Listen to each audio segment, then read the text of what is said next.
Liverpool look frightening this season. Arne Slot has loaded the attack with Isak. I feel amazing. Wirtz and Ekitike added them to Salah and Gakpo, and even refreshed the fullbacks with Kékerez and Frimpong. On paper, this team looks like it could bulldoze anyone. But there's one massive problem hiding under all the excitement. And if Slot doesn't fix it fast, it could completely ruin Liverpool's season. So, what's the problem? Well, let's talk about it. Arne Slot didn't waste any time putting his stamp on this Liverpool squad. The first thing he did was boost the attack. He went out and brought in Isak, Wirtz and Ekitike. When you add those three to Salah and Gakpo, it suddenly feels like Liverpool can attack from anywhere, at any time. Stopping that front line will be a nightmare for defenders across the league. But he didn't stop there. He also looked at the fullbacks, which we all know are crucial in Liverpool's system. Kékerez came in, and Frimpong too. Both of them have already impressed in pre-season and in the early games. They're quick, aggressive, and they fit perfectly into the way Slot wants to play. On the surface, Liverpool looks like a team that's ready to push for everything this season. The problem is, while Slot was busy fixing the attack and strengthening the flanks, there's one key area that he hasn't really addressed. And if it doesn't get sorted, it could end up costing Liverpool big time this season. And that area is the center of defense.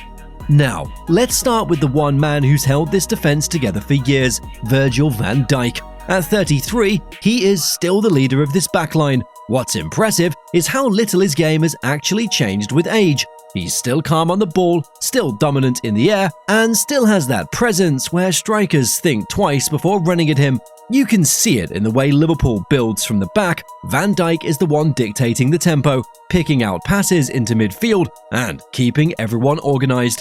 The truth is, Van Dijk hasn't lost the qualities that made him world-class. He reads the game brilliantly, rarely gets caught out of position, and his ability to step in at the right time is still there. But here's the thing, at 33, you can't expect him to cover every blade of grass or deal with every burst of pace. He needs the right partner alongside him, someone younger, faster, and capable of handling the run-ins behind, so he can focus on controlling the line.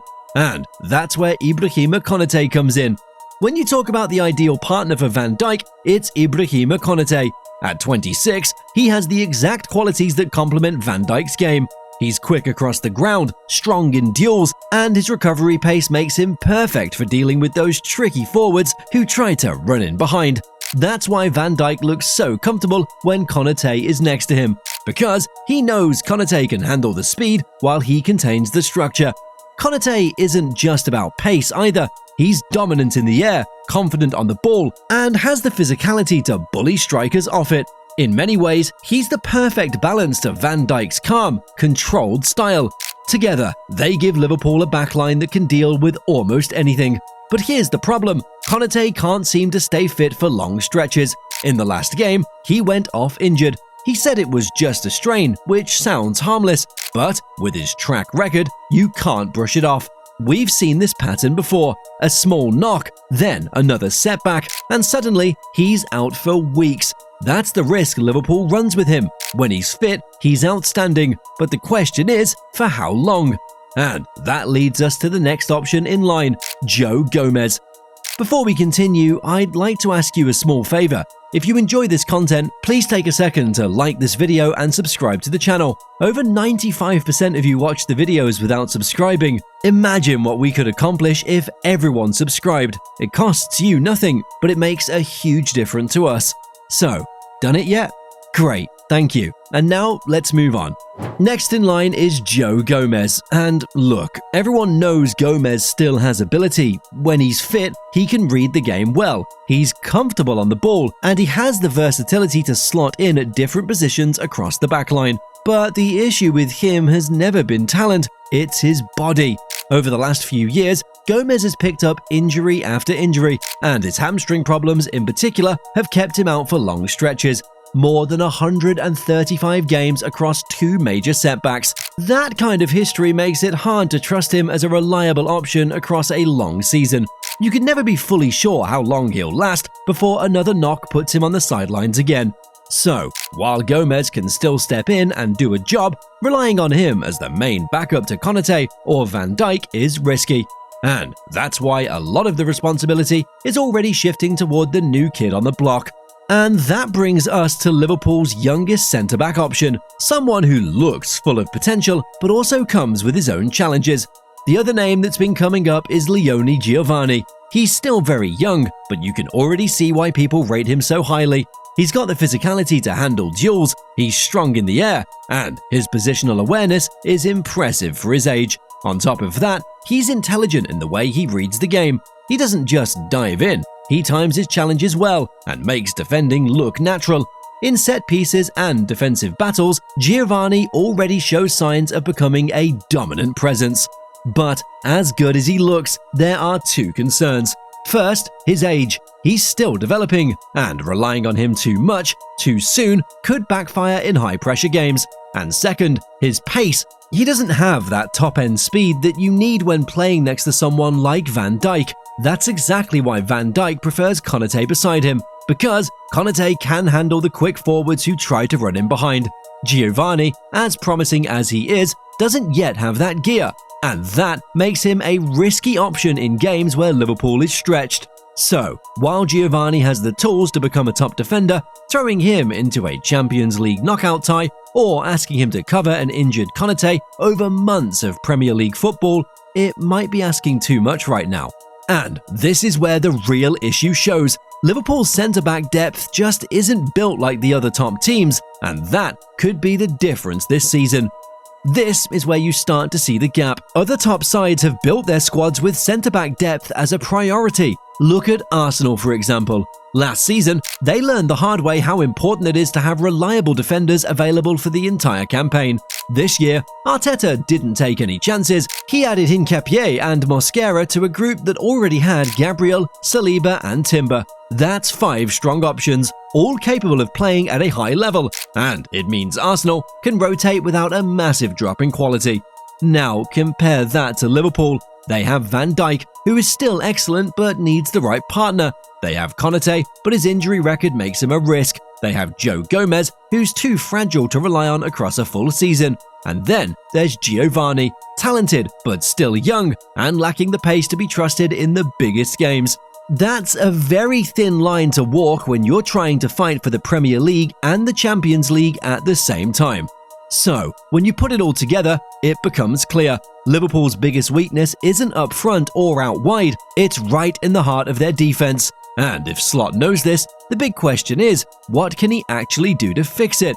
Liverpool can't just cross their fingers and hope Van Dijk and Konate stay fit all season. That's not realistic. If Slot doesn't address this now, this one weakness could undo all the good work he's done with the attack and fullbacks. The first option? Well, that's to get from the free agent market. It's not glamorous, but it is practical. Slot could look for a free agent who can give Liverpool short-term cover. You don't need someone to play 40 games, you just need someone who can step in for those tricky cup fixtures, allow the starters to rest, and make sure Van Dijk and Konate aren't being run into the ground. Take someone like Tomiyasu, for example. If he were available on a free, it wouldn't be the worst idea to hand him a 1-year deal. He's versatile, can play across the back line, and at his best, he's very reliable defensively. Yes, he's got his own injury record, but if you're paying him modest wages, say £50,000 a week, to handle Carabao Cup ties, FA Cup early rounds, and even the odd Premier League game against a mid-table side, it's not bad business. That kind of signing would be about protecting your main defenders rather than replacing them. The second option is promoting from the academy. This might be the most Liverpool solution. Over the years, the club has always trusted its academy to produce players who can step in when needed. Last season, Jarrell Quansah was the perfect example. No one expected him to feature much, but he ended up playing important games and holding his own. Now, you've got names like Amara Nallo and Welity Lucky pushing for a chance. Nalo is a physical, composed defender who doesn't panic under pressure. He reads the game well, times his tackles, and has the right frame to compete at the senior level. Lucky, on the other hand, is a 19-year-old ball-playing defender from Spain who's already formed a strong partnership with Nalo in the youth setup. Liverpool clearly rates him highly, so highly in fact that they tied him down to a new contract despite interest from other clubs. Promoting these two would be a bold move, but it is one that fits Liverpool's DNA. They could be eased in through the FA Cup and Carabao Cup, just like Quansah was, and slowly build their experience alongside Van Dijk and Konate in training. It's not without risk. Young players make mistakes, but if Slot wants to future-proof the squad, this could be the way forward. Another option can be an in-house fix. If Slot doesn't want to dip into the market or lean too heavily on youth, he could get creative with what he already has. One option is to shift Wirtz Endo into centre-back when the need arises. Now, Endo isn't a natural defender, but he's got qualities that translate well to the role. He's intelligent, reads the game carefully, and rarely gets caught out of position. He's calm in possession, disciplined in his movement, and physically strong enough to hold his own in duels. Pairing him with Van Dijk could actually work in certain situations. Van Dijk handles the line and the aerial battles, while Endo sweeps up and keeps things steady. It wouldn't be something you'd want to rely on every week, but for those games where injuries pile up or fixture congestion gets heavy, it's a practical short-term fix. It's also worth mentioning that Liverpool don't have the kind of midfield depth where they can just throw anyone into defense. Klavenberg can't do it, Szoboszlai has already been given a very specific role, and McAllister is too important further up the pitch. Endo is probably the only realistic candidate for this kind of shift. None of these solutions are perfect. A free agent like Tomiyasu would only ever be a stopgap. Nalo and Lucky are excited but inexperienced. Endo at centre-back works on paper, but you don't want to see him lining up there against Kylian Mbappe in a Champions League quarter-final. Liverpool is strong everywhere else. Attack, midfield, fullbacks, but centre-back depth could be their undoing if Slot doesn't act now. But what do you think he can do with the window now closed? Let me know in the comments, and don't forget to check out our latest video, and also don't forget to subscribe to the channel. Thank you.